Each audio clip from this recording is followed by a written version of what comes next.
Thank you for joining us for another episode of The Voice of Rio Grande. Spring is in the air, and I think around here, nothing spells spring to us more than these final weeks leading up to commencement, our graduation ceremony. The official 31-day countdown clock has started toward commencement, which will be May the 6th at 1 o'clock p.m. And we'll have the opportunity later in the show to talk more about commencement and get some of the details. To those of you who are joining us for the first time, I don't think you could have picked a better time to join in. So whether you're new to this show or you're one of our loyal audience members, we bet that you will leave this show today with your eyes opened about a lot of the things that are going on at Rio. And I believe you will see through our discussion today that we continue to live by our commitment to a high quality education and doing that at an incredibly affordable price, and also our commitment to community, serving our community of learners, the communities in this region, and even those communities that are further afield. So hopefully you'll leave with that sense of things. For all of our Red Storm fans out there, baseball, softball, track and field are in full force. We have some great seasons going on, so please check out through our website or through social media, check out some of the upcoming sporting events that we have. You will not be disappointed if you're able to join us. We're excited also about new athletic programs that we have coming on, and those will join. We already have 12 intercollegiate teams. That includes cheerleading for us, but we have those teams, and in the fall we'll be adding a few more. We will have men's and women's golf, and we will also have men's and women's bowling. So if any of those are exciting to you, you even have more to experience through Rio and through the excellent athletes that we have here. Our campus is filled with activities at this time of year. We're going to talk about some of those today with the guests I have, but there are two very timely events that you may be interested in attending later this afternoon or this evening if you are listening to us live. The first one, we've really dialed up what I would say are perfect temperatures on campus, and it's our Splendor in the Grass event this afternoon at 5:30. It's a poetry picnic. And it's celebrating National Poetry Month and National Library Week. Our library director, Amy Wilson, along with Friends of the Davis Library, our Rio Grande bookstore, our English Honor Society, which is Sigma Tau Delta, they've planned a poetry reading event complete with snacks this afternoon. So if you will join us at 5:30 near the gazebo and on the lawn behind the library, I think that's going to be a wonderful event. For those of you who follow this show regularly, you are well aware of the fact that as a campus and through professionals across this campus, we are serious about sexual assault prevention and response. And we have a series of Take Back the Night events that are going on our campus. If you're not familiar with Take Back the Night, it's an international event, or effort is a better way to say it. It's with a mission of ending sexual violence in all of its forms. We're proud to be a part of this movement, and we're hosting 3 events on this campus. If you're joining us today, it means you've already missed 2 of them, but have a chance to get in on the 3rd one. Earlier this week, we held a self-defense class on our campus, and we had an event last night that was a rally where our students prepared and created a number of posters and visuals that can be seen around our campus now, and they represent our commitment to ending sexual violence, period. Tonight, we are hosting a screening of the award-winning documentary, The Hunting Ground, and we're going to have a discussion session to follow that, so it should be a really interesting evening on our campus, and if you haven't seen that film, it's definitely worth your time. And that is tonight at 7 p.m., and it will be in Bob Evans Farms Hall Auditorium, so please join us if you can. So this has been the longest introduction known to man. But let's not wait another minute before introducing my guest today. I'm pleased to have a strong set of strong Rio leaders here today. David Lawrence. David is our Associate Provost for Institutional Effectiveness and also not a stranger to many of our viewers. David has hosted this show on many occasions, probably been on a few as a guest, and he just can't get away from it. So thank you. Apparently not, and thank you. I'm glad to be here. And our other guest is Annette Ward. And Annette is executive to the president here at Rio. And we'll be talking about a lot of things that she's involved in and leading. And Annette has been with us here at the university for a number of years, and I'm excited to hear some of her perspectives on the things that we have going on. So thank you both for joining the show today. And I think the hardest part for us in building this show and knowing we had 30 minutes and that I just took up a good chunk of it, it was really choosing what to talk about, because if you give us a few hours, we might be able to cover 50% of it, and we have 30 minutes to cover some highlights. So we'll see how we do.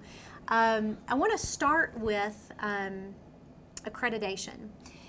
Some of us, a team of members here from the university and college, were attending meetings the last few days in Chicago with our accrediting agency, and it's known as the Higher Learning Commission. And we were there talking about accreditation and what that means and how we support those efforts on our campus. So that's what we've been up to, and I think it's a really good time to talk about to our viewers and our listeners about, what does that mean? Given that a lot of time and energy on our campus goes into that work. So David, you are really our lead there. You're our accreditation guru. So can you talk to us a little bit about accreditation, what it does for us, and we'll kind of move through some other aspects of it? Sure, I'd be glad to. Accreditation, in the larger sense, is a chance for an institution, in our case higher education institution, to basically meet a minimum standard. There are 6 different accreditors throughout the country who, based on their region, actually accredit different institutions. The Higher Learning Commission is our regional accreditor.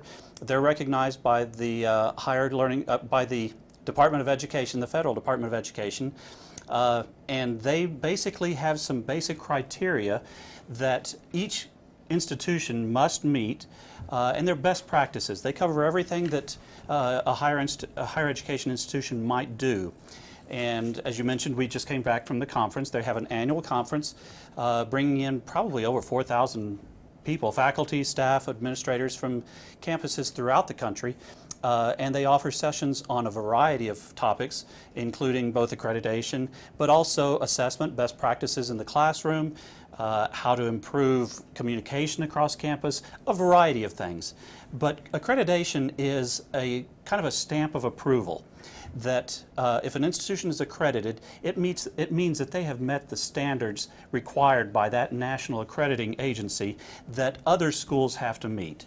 Mm-hmm. It's a mark of quality. And there are other things involved in that, but essentially that's it. Mm-hmm. That's what accreditation does. So that's really kind of why should the public care about accreditation? I mean, we think about it a lot. Yes. But just as someone who's in the public and thinking about college and universities and how, are we kind of thinking about ourselves internally, or is there something out there that that adds a level of accountability? Right.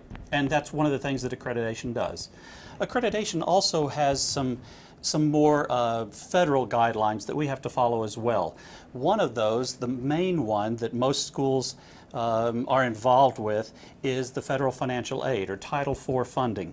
Most students nowadays can't really afford to go to college without getting some kind of federal help mm-hmm. in the form of monetary assistance.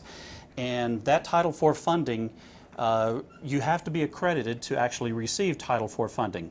Again, accreditation serves a dual purpose for this. They're both a stamp of approval, mm-hmm. meeting minimum guidelines, as well as how do you improve beyond just those minimum. Mm-hmm. But they also serve as the threshold for making sure that an institution is following everything that they need to be doing so that students are getting a return on their investment, and that society as a whole, since this is taxpayer money that the federal government is dishing out to students, they get a return on their investment. So it's a little bit of a gatekeeper as well. But I think the primary thing that we're interested in is accreditation and how it can help us improve as an institution. And that's one of the things that I think has been really refreshing just in my career in higher education, of seeing that accreditation process really transform in ways that earlier on were more prescriptive. Like, Right. here's a checklist of things that you follow. But then as we've moved on, in the last 10 years, I think we've seen this real movement toward continuous improvement, institutions having plans in place, and acting on those plans and demonstrating how that's bringing value Right. and improvement on your own campuses. So that's HLC is all about how do you have a process to improve? Do you follow that process? So the continuous quality improvement is a huge part of accreditation now that it didn't have 15 to 20 years ago. right. Back then it was, do you have the total number of faculty that you need? Do you have so many books in the library? Do you have the physical campus that you need? They have transitioned into more outcomes. Can you demonstrate, can you provide evidence that your students are meeting the learning outcomes that you think they're meeting? Right. If not, do you have processes in place whereby you can improve that? So it really is a very formative approach. How can we help you be a better institution Right. so that your students are learning better and can be more successful? One of the things that we've worked hard to do here, and through your leadership, I think it's been really successful, and that is to integrate kind of into the fiber of the institution so that this is not compartmentalized, that we don't deal with accreditation as this separate entity, but that it's part of kind of every day and our processes and what we do to serve our students. So can you talk a little bit about, and maybe you could use a couple of our projects that we have going on right now. We won't bore our audience too much with the different processes and acronyms that we Right. use, but just some of the projects that we have going on that are demonstrating that continuous improvement. And I think that might be a way for you to talk about how do we involve our campus in that. Okay. We have an AQUIP steering team. That steering team is made up of some administrators as well as faculty and staff members, and we're looking at ways that we can improve the campus. We're part of a process, a pathway for our accreditation called AQUIP. It's an acronym that stands for Academic Quality Improvement Process. And along with that, the institution is required to do a certain number of action plans. These are projects, usually short, anywhere from 3 to 6 months, sometimes longer, 2 to 3 years, whereby an institution takes on solving a problem, identifying that problem, and then solving it. One of the projects that we've got going on right now that's really exciting to me is our online course evaluation process. We've got a process whereby students go online towards the end of the semester, end of each term, and they evaluate the course. And in the past it's been very lengthy, 42 plus questions. We've whittled that down as part of this action project just to 10 questions with a few more that a department could add to get some specific information about the department. That one's going to be coming to a conclusion.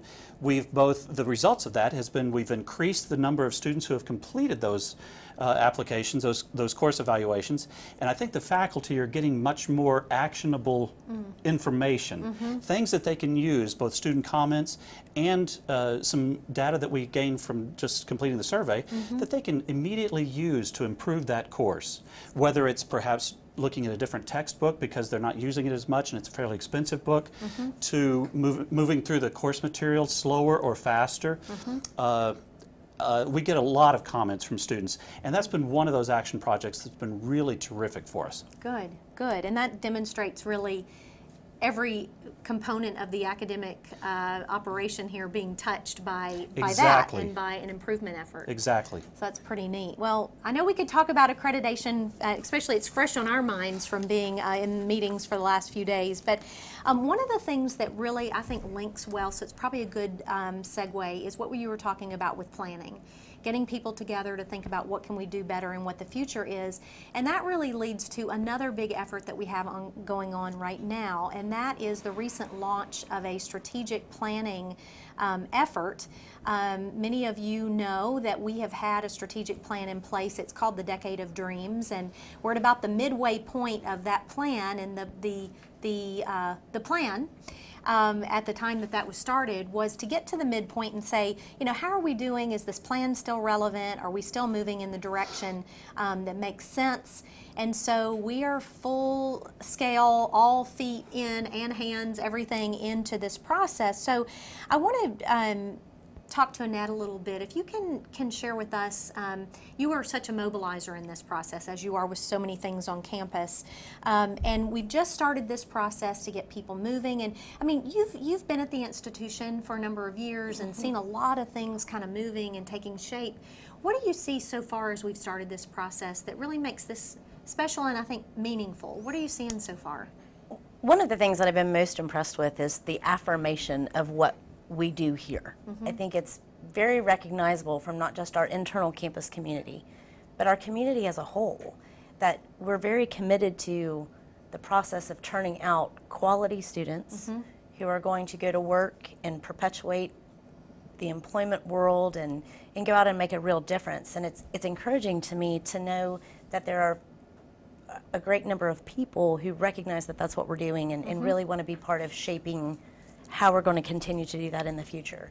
I was really encouraged by the group of individuals that we met with. It was a wonderful representation of stakeholders from a variety of different resources. Not only was it our faculty, our staff, our students, but it was those that we work with on a regular basis. It was K-12, it was employers, it was a vast local leadership, community leaders who really value what we do here and want to help us do it better in the future, which I think is tremendous. Oh, I agree. I think it was so encouraging. And to see the spirit, I mean, let's be pretty honest here, that sometimes when you say strategic planning, people start yawning or trying to figure out how to steer clear of it. We experienced the opposite, I think, as we've started this process of people like, really, yeah, we want to be a part of it. They do. They really want to help shape what the vision is of the institution, and that's so encouraging to me. And so many of the members of that group have had very long tenures with the institution, which I think is also important, but there's also fresh faces and fresh blood and fresh ideas that are so critical in how we're moving forward with that. Good, good. Well, we'll look forward to kind of sharing more about that as we go on, because it's going to take us a little bit of time, right? Yes, it is. David, will you talk to us a little bit about the timeline? These things aren't easy to pull off, really. No, but it's important. not. It is, and we've got a fairly tight timeline as far as a strategic plan goes. Some institutions take as long as a couple of years or longer to figure this out. We've started the process. We've had our first meeting with the Strategic Planning Committee, and we're going to have probably 2 or 3, maybe 4 more, depending on how things work out. And then we're going to be moving into more, after we've had those meetings, we have kind of the big ideas, we're going to be moving into, okay, how do we make this plan actionable? We'll be figuring out metrics and things that we can actually measure to see how well we're doing. And that'll take probably over the summer and into the next academic year, sometime this fall. Then we'll be bringing it back to involving the whole campus, the steering committee again, and the 2 boards, and deciding, okay, do we need to tweak this? What things do we need to add? What things do we need to kind of shift just a little bit?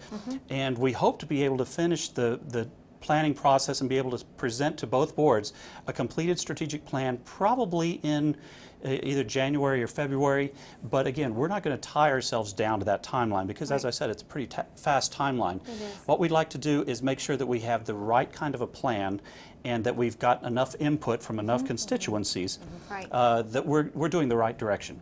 And so it may end up in March or April. We're just not going to tie ourselves down, but that's kind of our goal for the timeline. Good, good. Yeah, I think it's going to be neat to see how that goes. And also, as what we've found is there are so many things that have been going on and pretty big initiatives on the campus related to student success initiatives, other things with our accreditation process, and a lot of the project you mentioned and a number of other ones.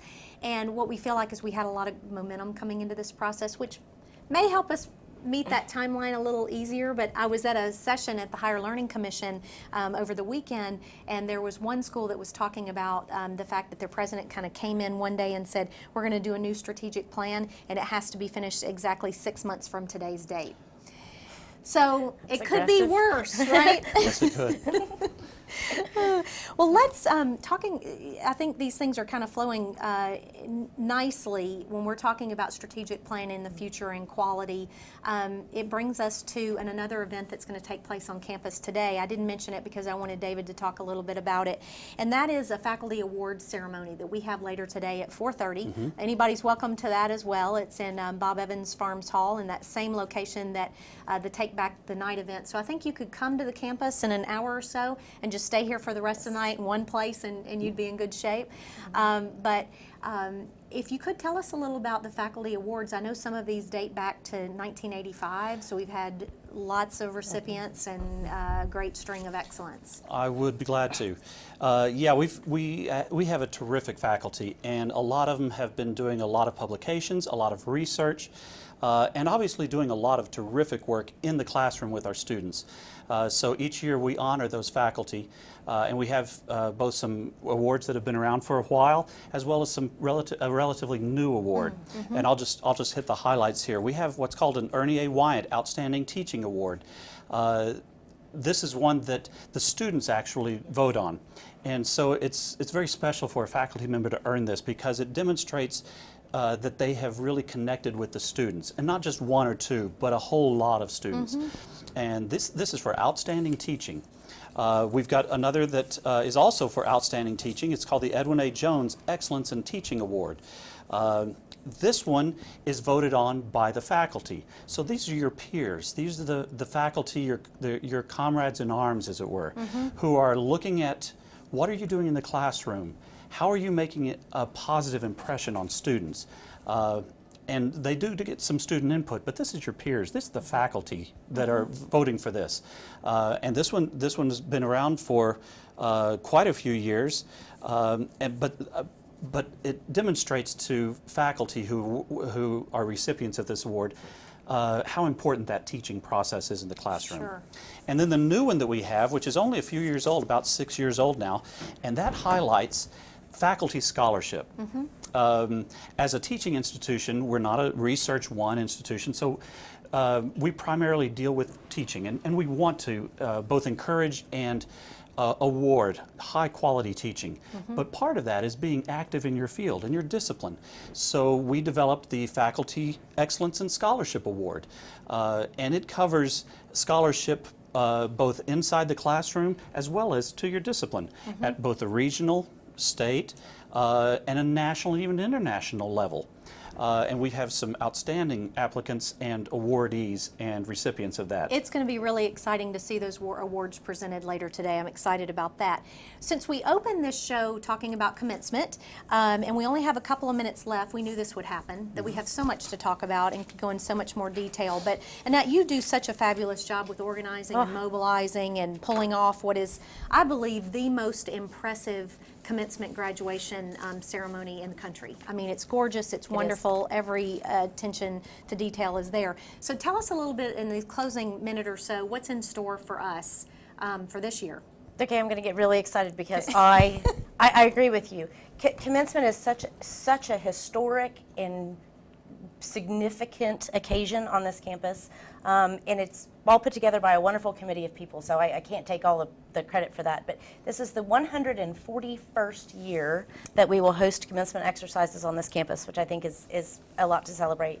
We will award 456 degrees on that day.